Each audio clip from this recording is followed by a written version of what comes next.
MF Talks, o podcast. Em direto dos estúdios RHP está convocada a Conferência de Líderes. Este episódio é patrocinado por Pharma Planet.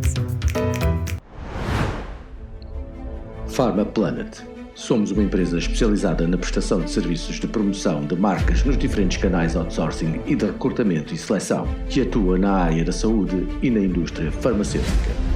Pharma Planet. Potenciamos empresas com o talento das pessoas. Olá, bem-vindos de volta. Olá. Então, como é que foi essa semana? Muito boa, longa. Foi boa. Já nem me lembro dela. Teve um problema de trânsito. E a Helena apareceu, que não foi mau. E a Helena ficou traumatizada. Não, eu acho sempre engraçado. Aparecemos sempre com a mesma roupa, mas tudo bem. Bom, bem-vindos de volta. Vamos continuar a nossa conversa recordando que tínhamos ficado a semana passada a discutir esta coisa da inteligência artificial, ou a inteligência artificial, a má inteligência artificial. Ela pode ser uma curadora, não pode ser uma curadora, e eu tinha prometido à Helena que começava por ela precisamente porque o desafio que vos tinha lançado era este, nós não temos que estar presos, ou seja, não temos que estar presos às ferramentas que conhecemos hoje, ao ChatGPT, a Gemini, ou seja o que for, porque as próprias empresas podem criar as suas ferramentas e podem ensiná-las, ou seja, toda a informação, a boa informação, nomeadamente na área da saúde, e agora vamos falar um bocadinho na nossa área mesmo, que a indústria tem, pode ser passada a uma ferramenta de inteligência artificial própria, que acaba por ser depois uma fonte das mais generalistas, se quiser, e passamos a ter boa informação. Certo. Ou não? Eu não, completamente de acordo. Eu acho, até antes de comentar a inteligência artificial, falarmos um pouco sobre, que eu recordo-me de semana passada, o Miguel ter dito que era importante garantirmos a boa informação e que nem sempre contrariamos quando é preciso contrariar. Vamos deixar só aqui no nosso Portugal, porque somos portugueses e é importante... Ele disse que não contrariamos, nós de indústria farmacêutica não não queremos, não é? E aí o que eu acho é que nós, como indústria farmacêutica, temos a obrigação de ser parceiros, quer das autoridades, quer dos hospitais, quer dos profissionais de saúde, nesta coisa que é a literacia da saúde. Falamos muito em literacia da saúde, mas temos que insistir. E eu recordo que o Nelson falava a base da educação, e é verdade. E se nós hoje percebemos que nós nas escolas ensinamos tudo, ou tentamos ensinar muita coisa importante, a literacia em saúde é fundamental. E nós, como indústria farmacêutica, temos essa obrigação. E não só com o cariz do negócio, ou do que eu não vou comentar porque se eu sou desta área parece que quero vender mais. Não, é a nossa obrigação ética e moral informar e educar. E recordo-me que por exemplo, este mês de setembro, eu vou só aqui dar 2 exemplos, e desculpa, falar de áreas terapêuticas, mas como há muitas empresas a trabalhar essas áreas, eu acho que não tem mal. Os dias em que se celebram as doenças. As doenças são celebradas para relembrar os problemas que as doenças trazem às pessoas e como elas podem procurar tratamento que lhes dê mais vida, mais qualidade de vida, e é fundamental que os programas sejam bem esclarecedores, muito bem informativos, e sejam bem informativos, que sejam fáceis de perceber, para que as pessoas se possam realmente tomar as boas decisões juntamente com os profissionais de saúde nas áreas em que estão a tomar. E dou exemplos. Dia 14 de setembro, dia da dermatite atópica. Os pais que têm filhos com dermatite atópica, em que os filhos estão todos os dias a coçarem-se, a sangrarem na cama, eles têm que saber que há formas de se tratar e de melhor proteger os bebés e as crianças. Todos podemos ter, mas nas crianças é sempre pior. Dia 16 de setembro, avançam as campanhas para a imunização do RSV, do vírus sincitivo respiratório. Os pais têm que saber que podem proteger os bebés contra o RSV e porque é que o devem fazer. E aqui não tem a ver com campanhas promocionais ou de negócio, é mesmo informação à população e com projetos básicos, seja com livros, seja com campanhas, seja com informações na rádio, nos diferentes meios de comunicação social. A questão da inteligência artificial, concordo com quase tudo que foi dito e dizer-vos que eu acho que nós temos a obrigação, nós como indústria farmacêutica, e se calhar há empresas que têm mais capacidade que outras, mas em criar esses canais, e o Paulo estava aqui a picar este assunto, mas claramente criar canais com informação validada, cientificamente comprovada, para que as pessoas saibam que o possam procurar. Mas claro, e como tu dizias, Nelson, tornamos-nos mais preguiçosos porque eu vou ao ChatGPT, olha, informa-me sobre esta doença ou informa-me sobre este tratamento. E se o ChatGPT não tiver treinado ou formatado para ir procurar fontes fidedignas, é complexo. Mas, e não sendo eu uma expert de inteligência artificial, sei que o Copilot e todas estas novas fontes de informação devem e são treinados, como dizia o Miguel, a procurar a fonte segura e que são também, temos os algoritmos de procura da informação segura.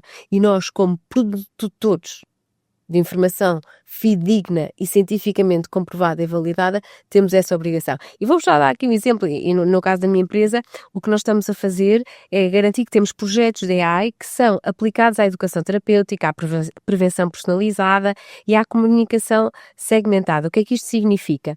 Nós temos, na nossa empresa, todos os colaboradores têm um canal de AI privilegiado e seguro.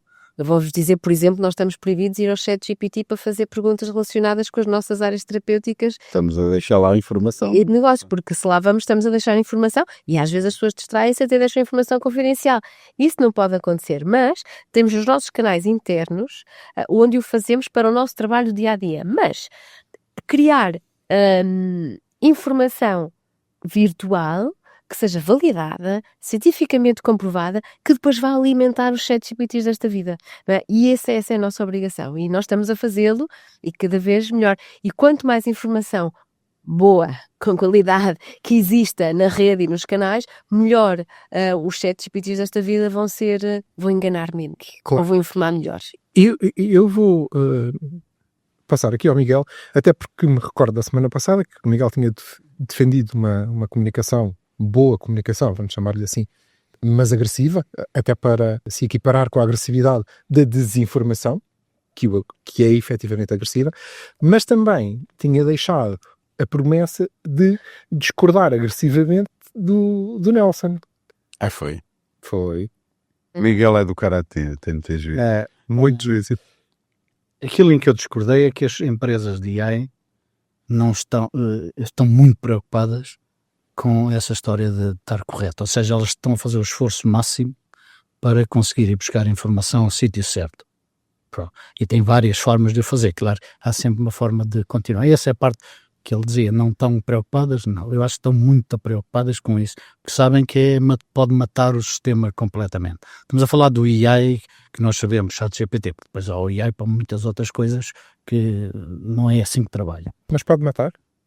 Pode. Se começarmos sempre a receber informação errada, a uma certa altura não vamos usá-la ou vamos voltar a esquemas anteriores. Descredibilização. A credibilização do AI e a credibilização primeiro e a descontaminação dos medos do AI são as duas preocupações que eles têm mais prementes, que é o medo do AI, que é algo que acho que quase toda a gente racional tem mais ou menos, porque há limites ali que nos parecem é um bocado como uma manipulação genética, ou seja, nós temos dificuldades de perceber qual é o limite até onde se deve poder ir, não é?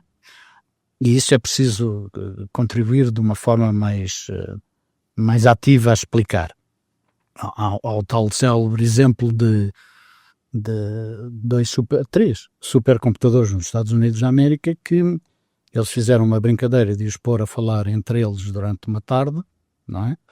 E depois desligaram-nos e perceberam que durante a noite eles conseguiram se ligar e voltar a falar uns com os outros sem ninguém ter mexido naquilo. E foi o sítio em que as pessoas tornaram, calma, que isto pode ser muito complicado. Isso já passou há um certo tempo, não é? Mas eram supercomputadores, eram salas de computadores. Temos da semana passada o exemplo da Albânia. No meio uma ministra que é uma entidade de inteligência artificial para acabar com a corrupção na contratação pública. Que é bom. Tá. É uma forma correta de fazer. Mas, agora sem brincar, temos... A nossa CRESAP. Não é brincadeira. Não, eu sei que não é brincadeira, mas é uma forma de fazer as coisas. Não estou a dizer que seja uma forma de fazer coisas. Eu vou-lhe dizer que para escolher um produto que não conseguia escolher de lá de maneira... Eu tive um curso para fazer prompts, fiz um prompt, Aquilo deu-me um documento de 14 páginas onde eu escolhi o produto e a malta daquela área agora pede-me aquele documento que diz, isto nunca havia nada tão bem feito. Pronto. Eu não conseguia na net, baralhava-me completamente. Agora há muita, como é que se diz, há muita escolha, não é? E O segredo é saber fazer bem as perguntas. E isso é onde eu, por acaso, tive educação para fazer isso e meti-me num curso para fazer isso e percebi. E os prompts, a maneira como se fazem, toda a gente sabe hoje em dia, é o que vai determinar, porque é aquilo que depois, no cálculo da probabilidade, vai fazer com que a probabilidade aumente da resposta certa. O AI na indústria farmacêutica já o estamos a utilizar, quer na comunicação posterior, quer na comunicação interna. Comunicação interna, como sempre, nós temos uma proteção, todas as empresas têm, não é só farmacêutica, tem uma proteção de cibersegurança e isso tem que se ter muito cuidado, porque realmente o pôr informação nossa, quer dizer, da empresa, que poderá até nem estar completamente validada, ou poderá ser confidencial, ou poderá ser antiga, etc., no domínio público, é um perigo até ético de o fazer. Portanto, cibersegurança deve ser vista, na minha opinião, como algo que deve existir e não como um polícia. É preciso ter cuidado.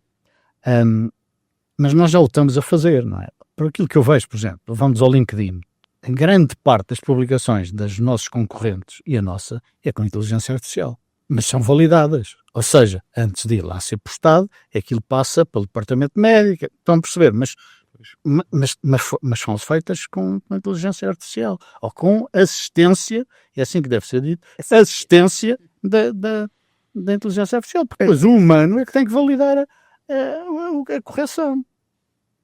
E é isso que funciona. Aquilo é um assistente. Nós devíamos... aliás, a malta da inteligência artificial diz isso. Vocês deviam ver a inteligência artificial como um assistente e não como um substituto. Não é um assistente. Vocês têm que continuar a ter o domínio o crivo da decisão. Eu acho-a positiva em de muitas maneiras. Acho que não vai retirar o mercado de trabalho.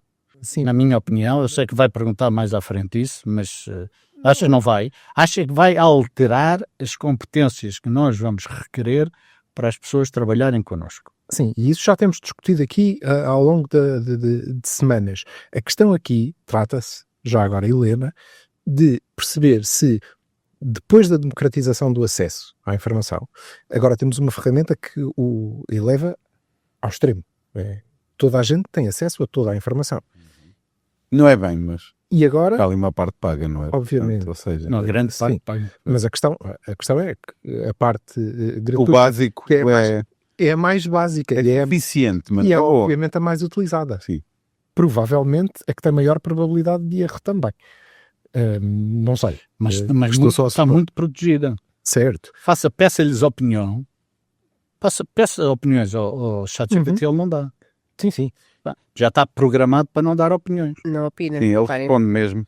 Eu sou um software, não sou um desculpa, antes da pergunta à Helena, eu acho que, por exemplo, vale a pena, e eu uso 3. Uma delas não é bem uma inteligência artificial, é mais profissional, que é o Copilot, o Gemini e o ChatGPT. E eu faço o mesmo prompt, eu ponho nos 3. O mesmo prompt eu ponho nos 3. E a resposta é diferente. E, em alguns casos, as fontes, porque as fontes vêm sempre referidas no fim de qualquer facto que seja apresentado, não existem. Uhum. Portanto, ou seja... Existe sempre fontes. Não. Uma pessoa clica no link e ele ainda ontem experimenta isso com uma fonte oficial que era referida e não aparecia, e não era impossível, não abriu. Portanto, ou seja, ainda estamos numa fase muito precoce, não é? Mas a minha questão para a Helena ia muito por aí, que era perceber se, então, com esta subida de nível na era que vivemos, nós podemos encarar esta ferramenta como um assistente de curadoria, pegando aqui nas palavras do Miguel, que pode de facto ajudar a que a era da desinformação se atenue e que a possamos ultrapassar, ou se pelo contrário, se não tivermos cuidado, se por exemplo as empresas e as entidades da área da saúde não fizerem o seu trabalho, nós estaremos só a criar um monstro que vai amplificar essa informação. Não, claramente, Paulo. Eu acho que nós podemos, com a inteligência artificial, nós temos a capacidade ou o potencial de curar a informação, né, de limpar e de pôr a verdade, mas também de ampliar a desinformação.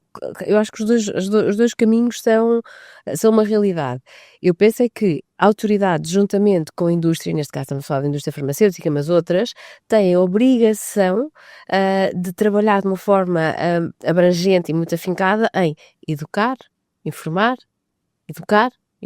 e alimentar com factos verídicos. Os exemplos que eu estava a dar e que nós os projetos em que estamos a trabalhar, é garantir que estas campanhas de sensibilização, quer para doenças, quer para tratamentos, esta literacia em saúde, é o mais abrangente possível. E falo aqui ao nível de Portugal, mas claramente, como somos uma empresa global, nos websites, em todos os canais virtuais que temos, não é? A nível global, e acho que a nível global é o termo certo. Porque se nós não o fizermos, estas fontes que o Nelson dizia, e independentemente daquilo que foi procurar, temos que garantir que elas são as corretas. E nós, o que estamos a fazer, e há pouquinho falava nestes projetos que estamos a trabalhar, são projetos com empresas dedicadas à inteligência artificial, em que esqueçam os blogs e os websites que a gente os conhecia como de antes. Não, estamos a falar de motores. Eu como não sou uma especialista, às vezes pode-me faltar o vocabulário correto, mas o que nós estamos a trabalhar é garantir que a informação que é produzida na nossa empresa e a par com outras empresas da indústria farmacêutica alimentam os motores de busca, os canais de AI, quando as pessoas procuram informação sobre doenças e tratamentos. É fundamental. E esses projetos estão a ser amplamente divulgados e temos que a fazer. Portanto, eu acho que a nossa função como indústria farmacêutica, além de outras, é informar bem, comunicar e educar. E sermos parceiros do governo, das autoridades. Eu vou ao Nelson porque é um tema que lhe apraz muito comentar. Pois, eu imagino que a empresa do Nelson, a companhia do Nelson, também esteja a trabalhar nesta área. Está.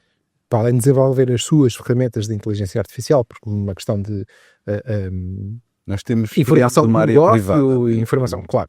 Mas para além disso também devem estar a trabalhar para fora. Sim. Para os doentes, para os profissionais de saúde. Certo? Certo. Uhum.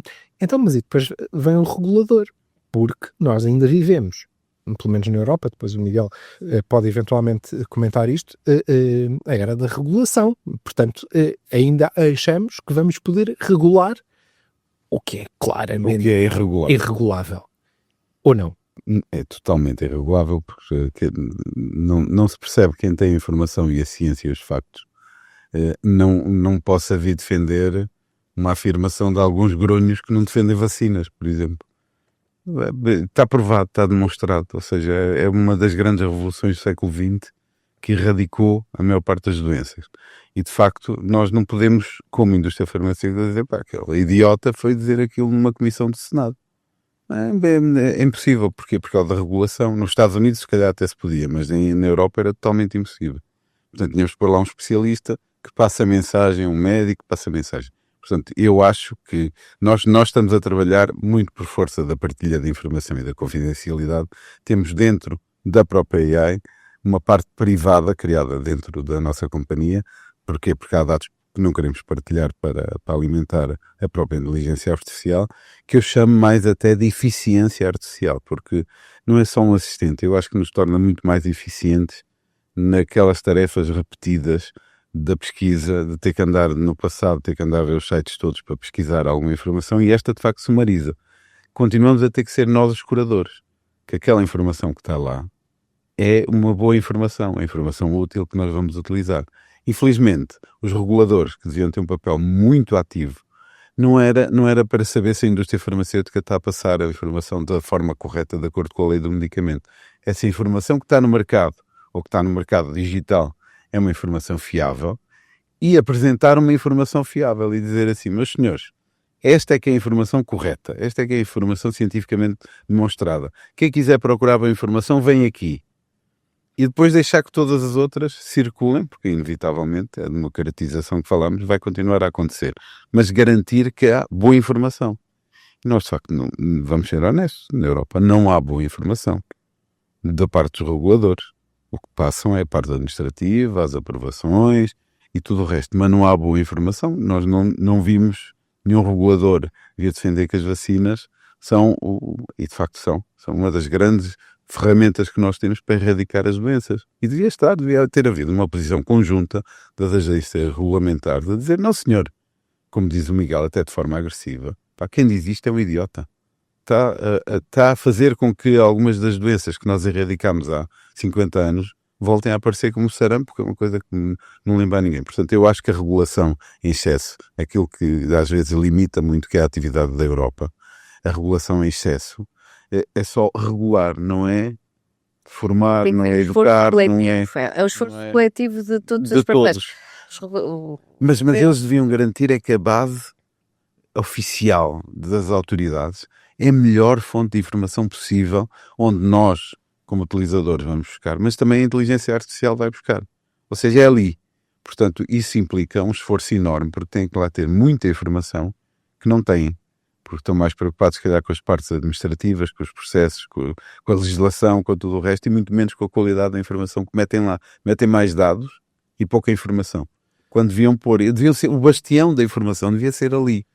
Mas partindo do princípio, Miguel, que o regulador tem que regular, não é? Porque a indústria tem que industriar também.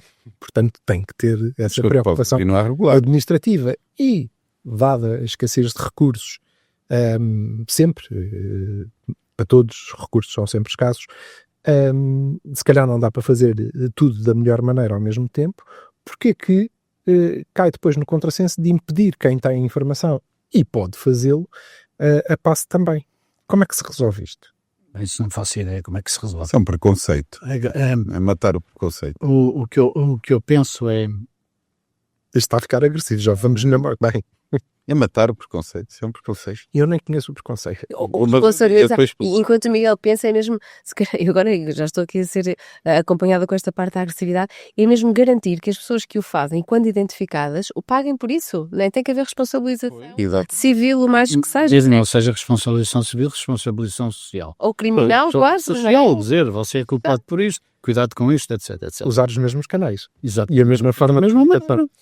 E sem sufocar a liberdade de expressão, porque as pessoas, não é? Todos nós podemos dizer aquilo que quisermos hoje em dia, mas com limites, percebendo que a minha liberdade de expressão pode impactar, e quando falamos na saúde, impactar gravemente a saúde ou a vida de outros, não é? Mas a liberdade de expressão não quer dizer que eu seja verdade. Não, e que eu seja imune à consequência, não é? Claro, aí está. E eu posso, de facto, dizer o que quiser, mas ser consequências. É preciso ter cuidado com algumas dessas coisas. Um dos problemas da regulação europeia na parte da saúde estão mais preocupados a controlar o consumo e a despesa do que a ter uma ação social. Portanto, fazem toda a regulação que achem que pode controlar o consumo. E acham que a comunicação da indústria ou dos profissionais com os utilizadores aumenta o consumo e, portanto, não o querem. Esse é o preconceito. Não tem nada a ver com não poderem ou poderem fazer. É esta história de estarem mais preocupados ou só preocupados com o aumento da despesa de consumo. O que é que seja que nós quisermos falar. É a ideia base. E por isso mesmo não podem deixar. Como, se formos à sociedade americana, que está a mudar, quem paga isso são os seguros, o Estado não se tem de preocupar, deixa de comunicar diretamente ao consumidor, é simples, porque não tem nada a ver com são vocês que vão pagar mais, não sou eu. Está a mudar, mas é assim, e por isso isto é muito difícil de mudar, porque tem que se mudar este paradigma de pensamento que o que eu faço não é para regular despesa, nem que eu faço que é para regular consumo, o que eu faço deve ser para regular ética, regular científico, regular qualidade de fabricação, etc, e não me devo preocupar com essa parte. Essa parte pode ser outra política, outra coisa, mas não sou eu regulador nesse aspecto. Eu defendo que o Infarmed devia ser independente e não reportar ao Ministério da Saúde. Provavelmente o próprio Infarmed defende isso. Pois, isso já não podemos dizer. Não. Por vaso dela, Porquê? Porque uma entidade reguladora que não tenha, seja qual for, seja independente, pode exercer esse cargo. Isso não é comigo, mas pronto. Agora, vamos falar outra vez da inteligência artificial na saúde, não? Bora. Que fez um curso, pronto. Não, fiz, mas não na saúde. Semana passada, Miguel. Não foi na semana passada. Entre uma e outra, o Miguel fez um cursinho para vir para aqui brilhar. É para vocês perceberem que há pessoas que levam isto a sério, E tá? preparam. Pronto, obrigado, Miguel. Manelson, vamos fazer mesmo o curso para a semana. Façam. Já não há podcast.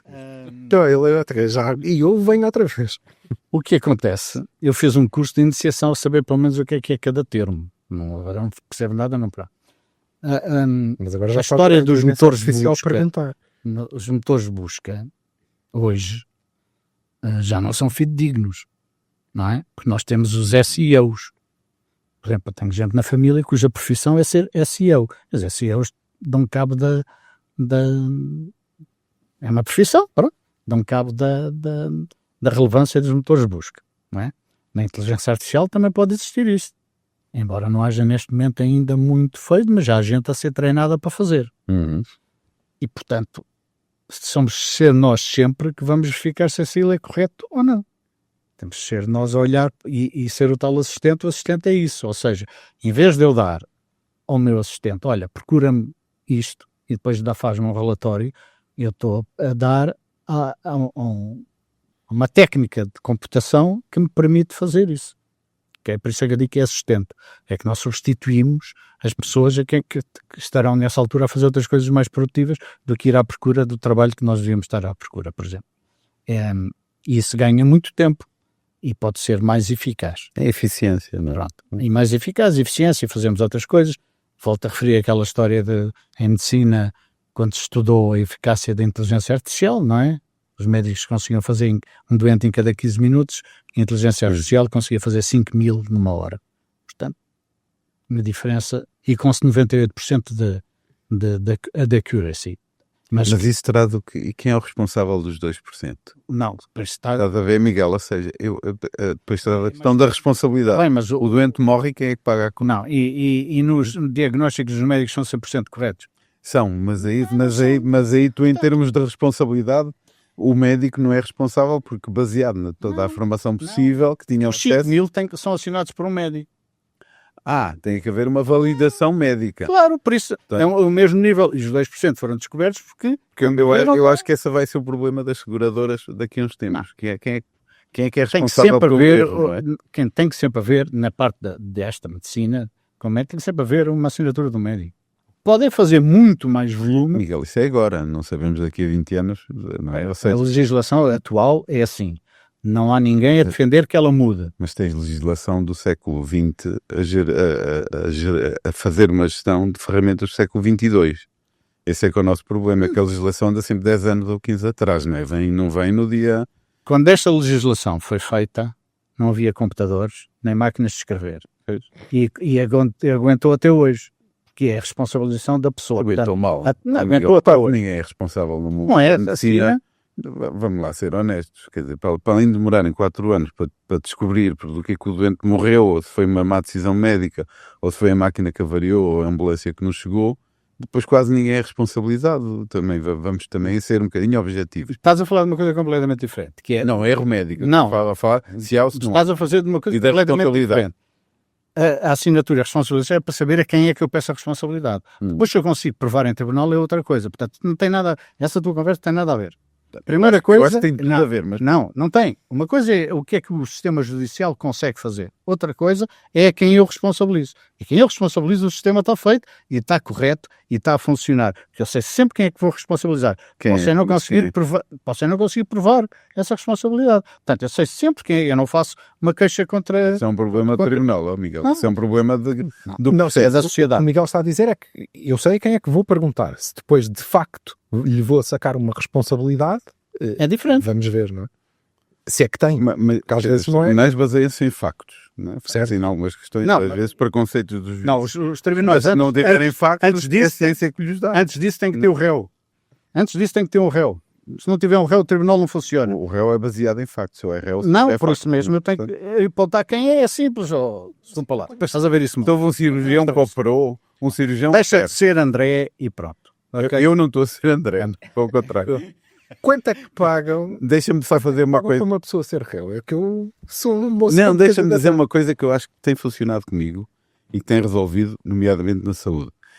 Eu coloco um prompt numa das ferramentas, Sim. recebo uma resposta e depois pego na resposta. Liga ao Miguel. Não, ligo ao Miguel e digo: Miguel, quem é o réu? Não, pego na resposta e meto noutra inteligência artificial e pergunto: olha, eu acho isto sobre este tema. Achas que é uma boa resposta? E é curioso que a dada altura temos as duas inteligências artificiais a conversar. É muito engraçado porque uma critica a outra. E é assim que aprendem. Uma critica a outra. Aprendem, mas eu também no fim o resultado é relativamente melhor do que só um prompt, só uma resposta. Certo, mas essa prática é um excelente modelo de da formação pois. da própria. Desculpa. Helena. E o Miguel não tem razão nenhuma. Helena, última pergunta. Onde é que acha que está a indústria farmacêutica no meio disto? Muito à frente, muito atrás, completamente a leste? Eu acho que está a fazer o seu caminho. Acho que a indústria farmacêutica sempre esteve com o objetivo, e estará, de comunicar de uma forma clara, com transparência e com confiança. Por isso, eu acho que, como dizia há pouquinho, quando comentava ao Nelson, eu acho que tem que ser um esforço coletivo.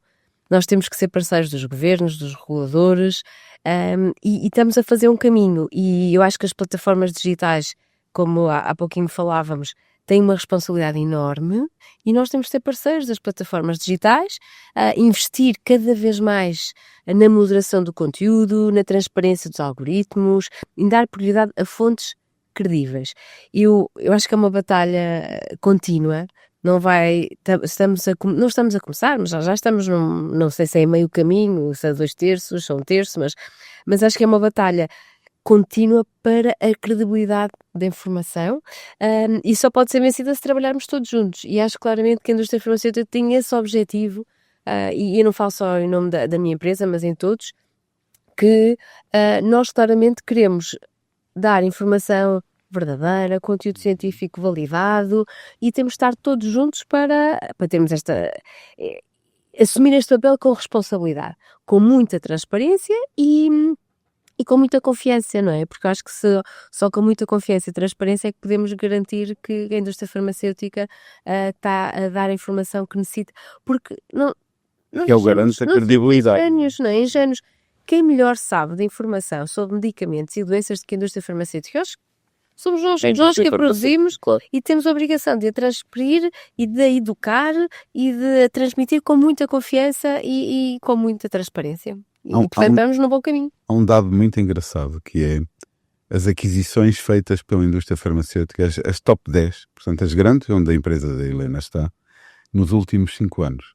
E curiosamente, há para aí 40% das empresas adquiridas pela indústria farmacêutica, por este grupo, são empresas de tecnologia.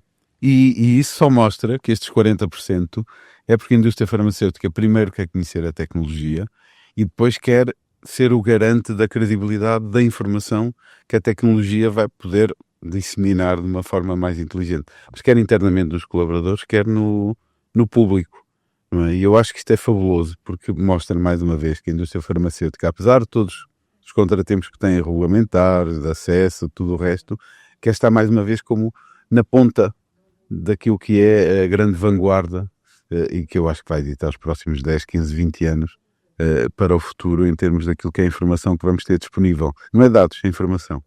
Sim, mas Miguel, certo, mas isto também não é ação social, tem que haver aqui um objetivo final de continuidade e melhoria do próprio negócio, não é? Não sejamos completamente... No fim de contas, o bottom line...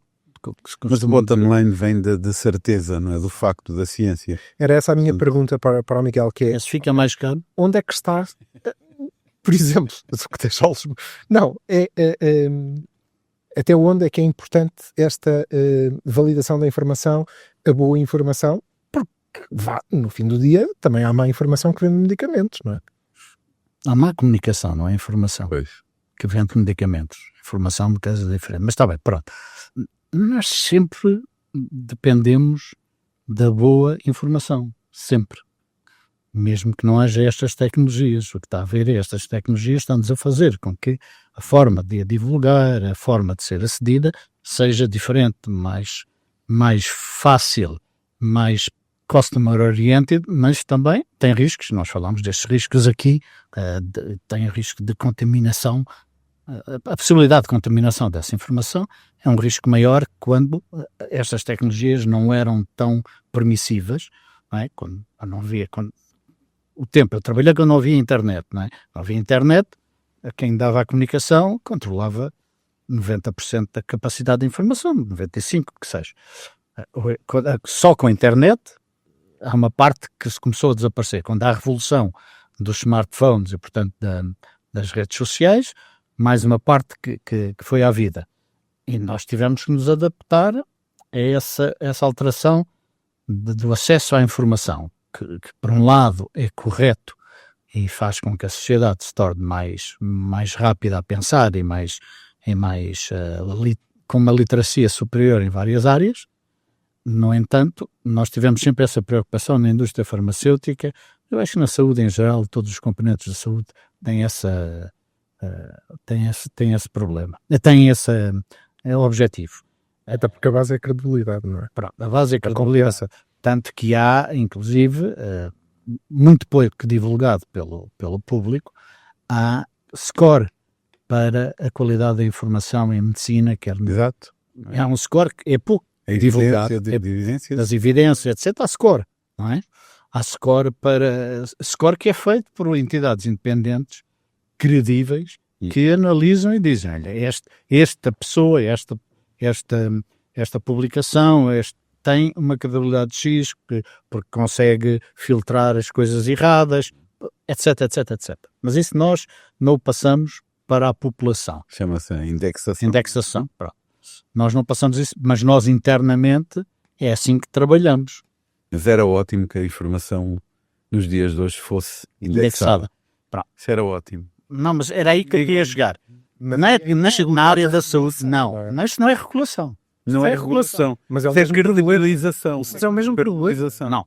Na indústria da saúde, na indústria da saúde, que depende da informação correta e credível, mas depende de uma forma absoluta, arranjou-se um mecanismo interno desta área.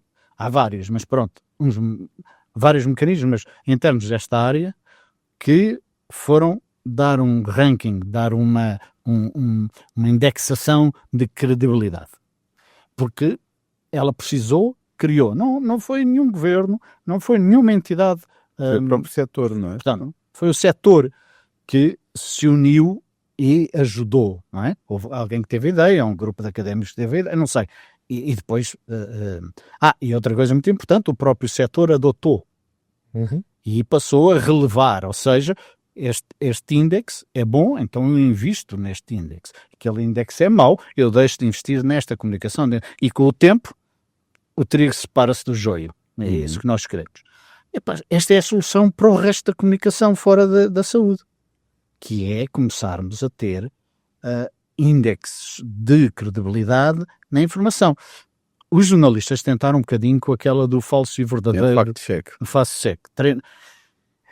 Tem que ser devia ser mais bem feito, não é? Porque olha, eu surpreendi-me, disse, afinal não é verdade. Não é? Porque eu estava convencido que era, depois percebi que não era. E eu acho que aí os jornalistas, porque são quem está muito na comunicação, deveria ser mais forte, mais atuante.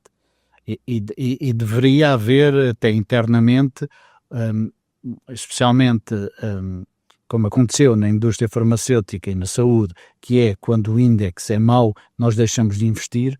Aqui, quando o índice é muito mau na televisão A, B ou C ou no jornal X, os anunciantes deviam deixar de investir. E quando os anunciantes deixam de deixar de investir, aquilo acaba. Mas o investimento aí faz por audiência, vai ser difícil. Mas a audiência, a uma certa altura, começa a perceber. Repare, havia revistas científicas que tinham uma audiência enorme, até porque eram distribuídas gratuitamente. Rebentaram.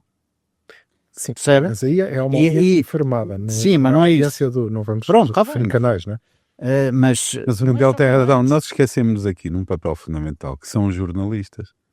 Que eu acho que estou a dizer na comunicação geral. Não, na comunicação, os jornalistas deviam Quer dizer, não deviam ser comentadores, como agora nós não vemos jornalistas, vemos comentadores. Na televisão, então, aquilo nascem nascem todos os dias milhares. Mas, de facto, o jornalismo devia ser um dos garantes da credibilidade da informação, dos factos. Supostamente é. E infelizmente, nós não estamos a aproveitar esse canal, ou seja, para fazer a indexação da informação. Por culpa dos jornalistas também, vamos ser honestos. Ou dos jornalistas ou dos donos dos meios de comunicação. Está bem. Mas um dos dois. Mas o que é facto é que a credibilidade da informação que nós, por exemplo, não vemos jornalismo de investigação nos dias de hoje. Que era ótimo, eu pagava. Eu pagaria. Portanto, e como eu provavelmente o modelo seria sustentável, se nós vemos nas revistas, há pessoas que não querem publicar artigos em determinadas revistas porque não estão indexadas. Portanto, se não querem publicar, depois também vai haver quem não queira sequer comprar a revista, nem ler a revista, nem patrocinar a revista. Portanto, ou seja, é um movimento de credibilização. Agora, mas aí a pergunta é para o Paulo. Agora vamos fazer nós a pergunta. E os jornalistas neste movimento, o que é que vão fazer? Porque eu acho que seriam claramente uma das pedras basilares para criar a qualidade da informação, para indexar a informação. O fact-check é muito engraçado, mas é uma vez por semana ou 2 vezes por semana, portanto, não é suficiente. Não é? Nem se consegue fazer tudo o que é que está em todo lado. Mas há coisas que são relevantes. É uma questão de dimensão, perfeitamente. Não, mas há coisas que são relevantes. Falar sobre as vacinas é relevante, então é melhor fazer um fact-check sobre as vacinas. Falar sobre... Devia ter vindo, ou seja, quem via aquela notícia, a notícia nos telejornais com a inquirição do Secretário de Estado da Saúde dos Estados Unidos, devia vir logo um fact-check a seguir, porque ele é um tema social, fraturante. É um facto. Não é? Ou seja, aquilo é um tema de saúde pública. Não vou comentar. Devia vir logo numa televisão, ou 2 ou 3, ou em todas, ou nos jornais. Devia vir uma resposta, como dizia o Miguel,